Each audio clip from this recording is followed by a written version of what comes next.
的终极决战三部曲第一章对战贝利亚前夕。捷德奥特曼作为新生代中非常特殊的一部，他的终章也极为特殊。别人的最终 BOSS 都是超强怪兽，而只有他面对的是创造他的父亲贝利亚。而全剧的核心都是在讲述一位少年因为不甘身世而努力逆袭的经历。那么捷德终章三部曲第一篇正式开始。福井出 K 为了强化自身的斯特鲁姆器官，来到了冲绳，因为这里每隔30年就会出现一次斯特鲁姆之光，从而让他获得足够的力量复活贝利亚。而知道这一切的小鹿不辞而别，独自前往冲绳。福井Kが僕を呼んでいる。僕は彼を止めなくてはならない。何が起こるのかはわからない。でもこれは、ウルトラマンに生まれた僕がすべきこと。僕の宿命。だから、一人で行く。今まで本当にありがとう。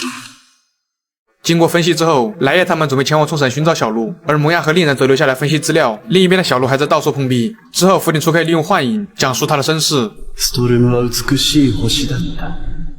豊かな自然と祖先が築き上げた文明。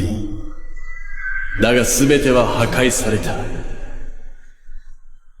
野蛮な者たちの暴力によって。而福井出 K 之所以会如此痛恨小鹿，是因为在贝利亚的眼中，福井出 K 只是一颗用往极弃的棋子，但他自己却将这一份忠诚视若珍宝，而小鹿夺走了他渴望的一切，所以无论如何他都要做一个了断，就是为了证明自己对贝利亚的忠心。之后小鹿顺利找到福井出 K， 开始他们的决战。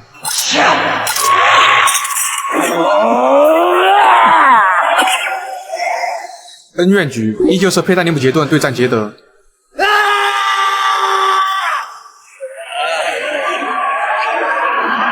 奥特西顶，我认为新生代奥特曼都有一个通病，一个镜头动作会重复2-3遍，而且很多时候都是毫无意义的慢动作。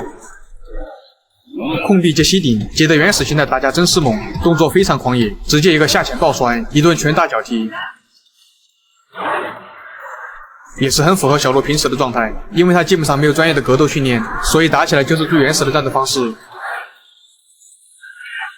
此时的福井出 K 可以说是拥有无尽能源，因为斯特鲁姆光芒则提供无限能量。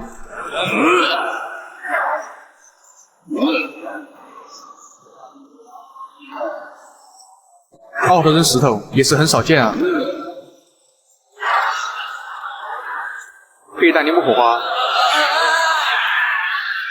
捷德原始屏障，不是哥们，原来你有盾啊！施华切换复仇者形态，久违的崇高豪勇。小孩子打架一顿乱锤，勇敢牛牛不怕困难。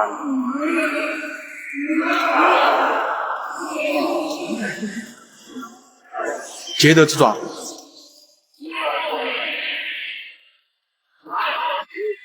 硬生生吃了5秒的僵直。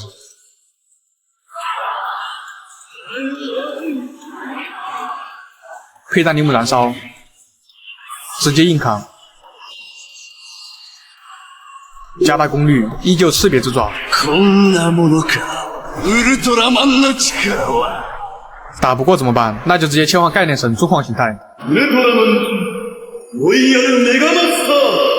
福井出 K 也不甘示弱，直接融合黑暗路基艾尔还有安培拉星人，融合以后直接巨大化。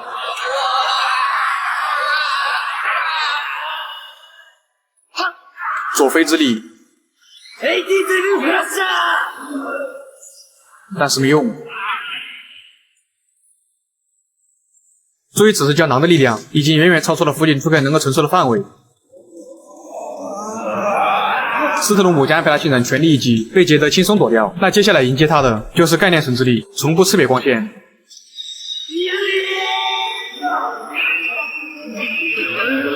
中皇少有的火力全开，范围更广，威力更大。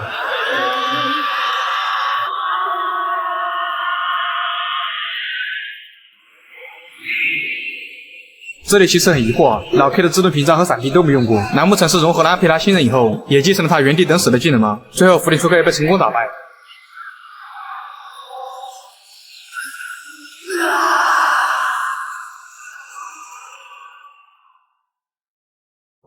而在上一篇中，已经被福井出 K 消灭的亚流伊再次登场，并用同样的方式拿走了他体内的斯特鲁姆。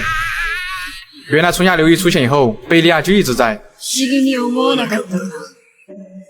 私が姿を消してから、お前はフュージョンライズすることができた。私がお前に力を与えていたのだ。